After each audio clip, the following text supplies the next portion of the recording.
Let's take a look at an old classic then. Today we'll be reviewing the rules for the Space Marine Landspeeder.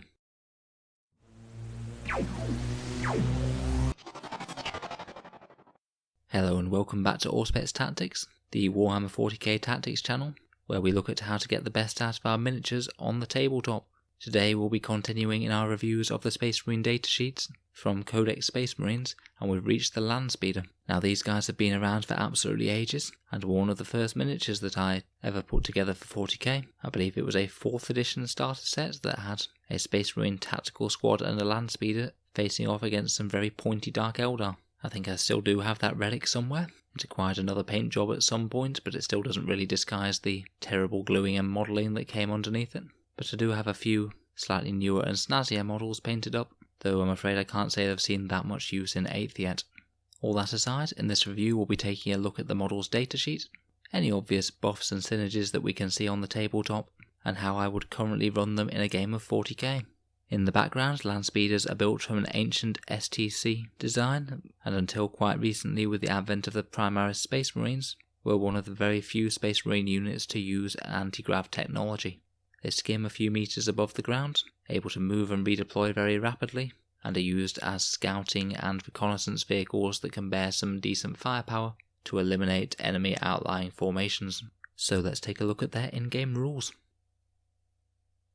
So your basic Landspeeder will cost you 55 points, and for that you get a single Landspeeder armed with a heavy bolter, and it is a fast attack choice for Codex Space Marines. It's a vehicle that can move 16 inches, has the normal weapon skill and ballistic skill 3 up, a strength of 4, toughness 5, 6 wounds, 2 attacks, leadership 7 and a 3 up save. So there's a few interesting things to note there. Firstly, its movement is absolutely enormous. Landspeeders are, other than flyers, some of the fastest moving things in the game.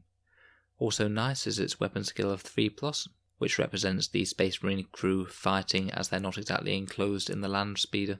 However, they aren't the toughest vehicles around, only being toughness 5 and 6 wounds, meaning that a small amount of enemy light vehicle firepower will shift them. They're basically even easier to kill than 2 aggressors, so they're very much a midpoint in between toughness between infantry and tanks. You don't have to field Landspeeders individually, they can be fielded in a squadron of up to 3 of them, and while the squadron contains 3 models, then their move characteristic goes up to 20 inches, meaning that they could potentially be in a position to perform first turn charges if you needed them to. They have a few different options. If you want to swap out that heavy bolter for a multi-melter, you certainly can.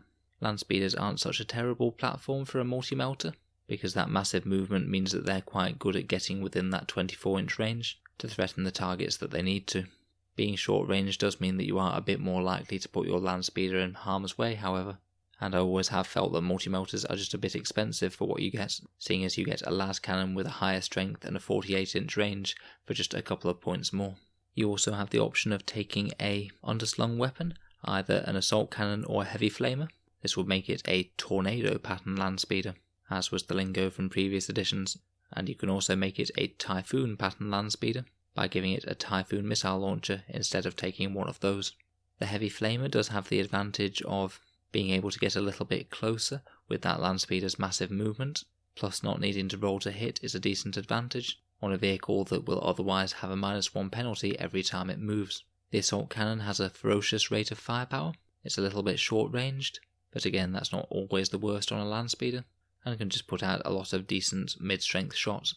Finally, I think that the Typhoon missile launcher is a really solid pick. It's essentially 2 missile launchers strapped together with a 48-inch range, heavy 2, strength 8, AP -2 and damage d6, or you can fire frag mode for just 2d6 bolter shots, though the real value that the Typhoon missile launcher has is usually in the crack shot.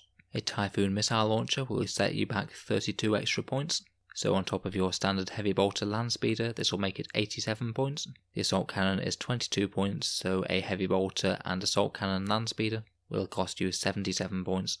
My personal opinion is that currently the Typhoon missile launcher is the strongest pick that you can take on the Landspeeder.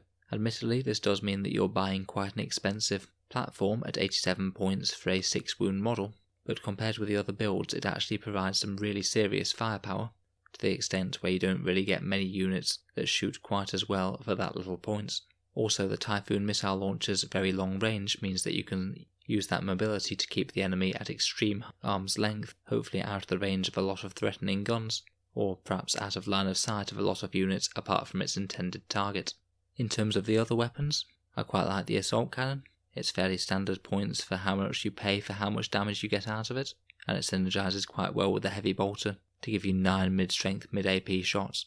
I'm not quite as much a fan of the heavy flamer because it involves putting your Landspeeder right in harm's way. The main reason I'd ever want to think about this was perhaps if I was playing Salamanders and you're getting +1 to wound for melters and flamers.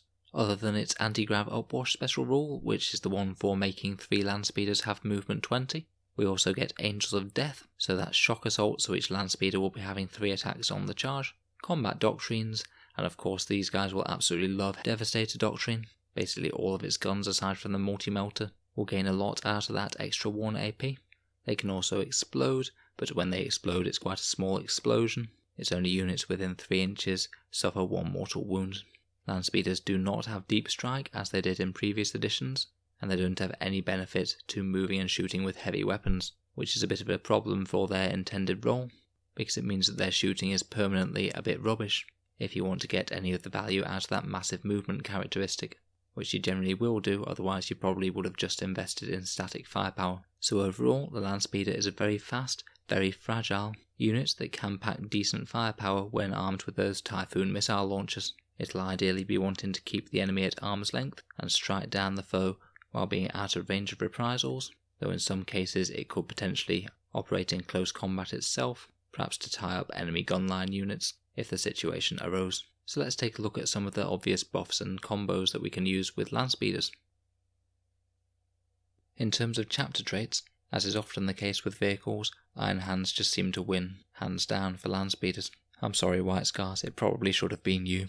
Iron Hands, however, mitigate the main problem with the Landspeeders because their super doctrine allows them to move and shoot for no penalty, while also having the added perk of re-rolling 1s to hit. So while your standard Space Marine Landspeeder will be moving and then hitting on 4s, your Iron Hands Landspeeder will be moving and hitting on 3s, re-rolling 1s, which is equivalent to greater than a 50% damage increase from the Landspeeder's weaponry after you've taken all rolls into account, which is frankly pretty spectacular. Iron Hands can also have the benefit of 6-up Feel No Pain and boosted Overwatch, which never goes amiss. You could also run these guys at Iron Hands successors, maybe with the tried and tested Stealthy and Master Artisans combo, to gain yet more rerolls to shooting, and give themselves a cover save when they're outside 12 inches, which most of the time they will be. Raven Guard could also access you that +1 to cover effect, and Salamanders could access you the reroll similar to Master Artisans, with the added bonus of making that multi-melter and heavy flamer Landspeeder a lot more viable with their +1 to wound when in Tactical Doctrine. Ultramarines Super Doctrine will mean that they can move and fire their heavy weapons for no penalty when in the Tactical Doctrine, which as we said is certainly a big buff.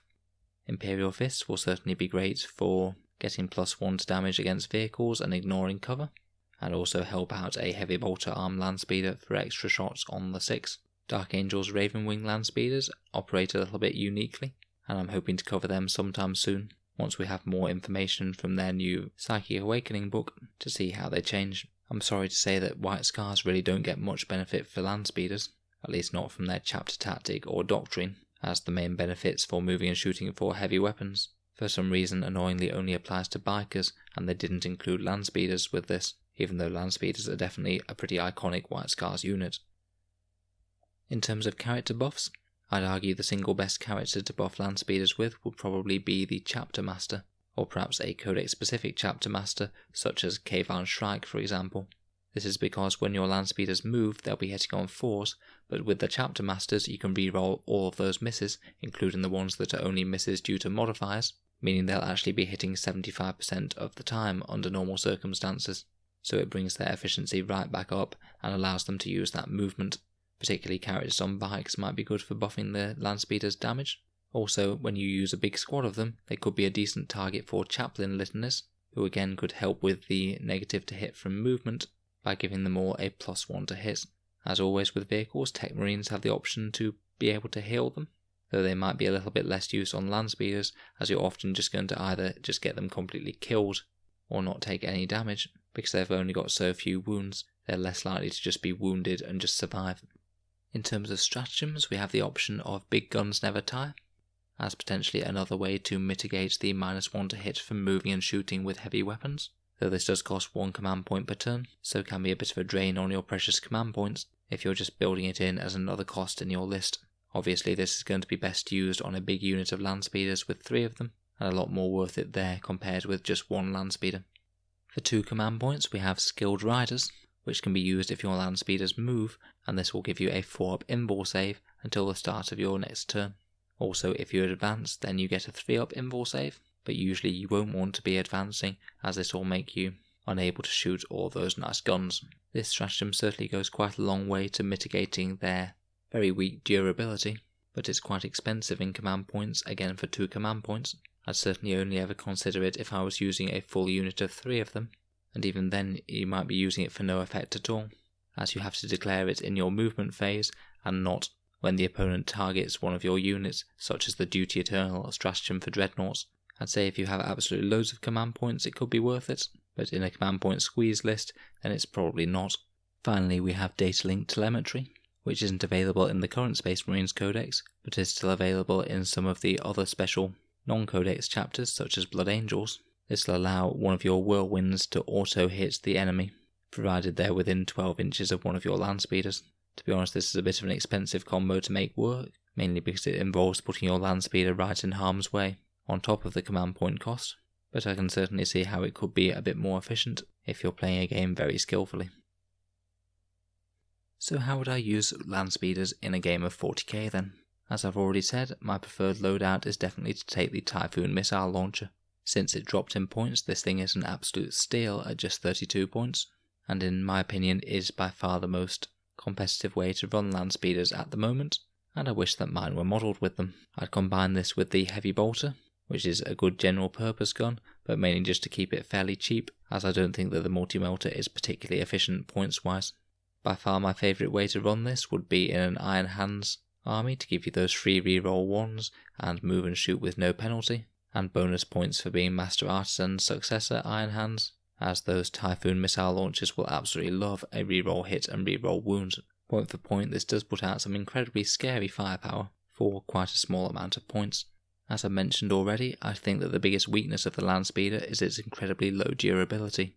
If these things get exposed to enemy firepower, then they're just going to go down, with relatively little effort expended on your opponent's behalf. Even things like assault cannons and grenade launchers will be wounding them on 3s, which is very abnormal for a vehicle. With this in mind, I'd be looking to set up the Landspeeder as safe from the enemy units as possible. Definitely using that long range of the Typhoon missile launcher, meaning that you could potentially just set up out of range of all of the enemy's guns if your deployment zone goes far enough back, and use that massive movement to move into range on your first turn and lay down the firepower. You could also think about using line of sight blocking terrain, any big ruins or anything, again making them impossible to kill turn 1, before you at least get 1 salvo of fire out of them. If you can possibly position them in such a way that they only have line of sight to your intended target, and the enemy's other big guns can't see them, then bonus points there. You'd also want to be screening them out to any enemy assault infantry, or any deep striking units that are coming down, either to shoot or assault and destroy your units, as we've already mentioned, these guys will certainly fold to any reasonable amount of attention.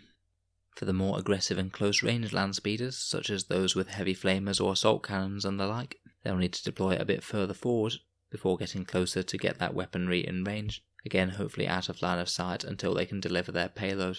Because they have such great movement, and they don't really mind about falling back and shooting, you could certainly use them to try and tie up enemy gunline units and act as a nuisance to charge a unit and lock it up, so they have to fall back, not shoot, and then their enemy army has to deal with the Landspeeder, unless they want the same to happen next turn. I probably wouldn't overinvest in buffs and stratagems for these guys, unless they're in a big unit of 3, in which case they could certainly be a valid target for any single unit effect powers that you have to offer, such as defensive psychic powers such as Salamander's Fire Shield for example, or Chaplain Litanies with +1 to hit or Signum Arrays from characters like Torgaradon or Phyros. So the Landspeeders do have quite a few competitors for their intended role. If we're looking at them as a backfield gunning unit, which is largely how I'd use those Typhoons, then their main competition comes from any more slow moving units that do their job just as well, with more durability. Things like repulsor executioners or contemptor dreadnoughts with las cannons come to mind, with their much higher toughness and more wounds, meaning that they're just generally a fair bit more durable to enemy firepower, while still spitting out a fairly similar amount of damage. In particular, a quad las cannon contemptor mortis dreadnoughts outshoots these guys in terms of anti-tank firepower, and is also tougher, but obviously comes with less movement and without the heavy bolters, so there is some trade-off. In terms of the fast mobile attack landspeeder that's a bit more aggressive going towards the enemy lines, I think one of their main competitors are the Space Marine flyers such as the Storm Talon or Stormhawk Interceptor, both of whom pack very serious firepower and also are tougher and have a -1 to hit penalty when you shoot at them. I think that the gap has narrowed a bit. Now both Landspeeders and the Typhoon missile launcher have come down in points, but in particular the Stormhawk does pack very heavy firepower on quite a durable platform. Finally, in terms of cheap brigade fillers, you have to compare a bit against things like Scout Bikes or Space Marine Suppressors, both of whom are pretty cheap units that pack decent firepower in the fast attack slot. I think that all of this competition is one of the reasons that we don't really see Landspeeders on the competitive scene very much. I think that they could do with just being a little bit more survivable, be able to move and shoot, or perhaps just be a little bit cheaper. Having said all that, with the new Space Marines rules, it's certainly never been better to put Landspeeders on the table. In general, as Space Marines, they will compete fairly decently with a lot of other factions' choices. So let me know your thoughts and experiences on the Landspeeder, particularly if you've had any success running any of the variants. I'd really like to hear your thoughts on the matter. Feel free to subscribe to Auspex Tactics if you'd like to see more thoughts on strategy for other Space Marine units. I'm particularly looking forward to covering some Dark Angels in the near future. Also, feel free to support my Patreon if you are finding my channel videos useful, as all of this recording does take quite a while to do. Thanks again for listening, and I'll hope to see you guys in the next video.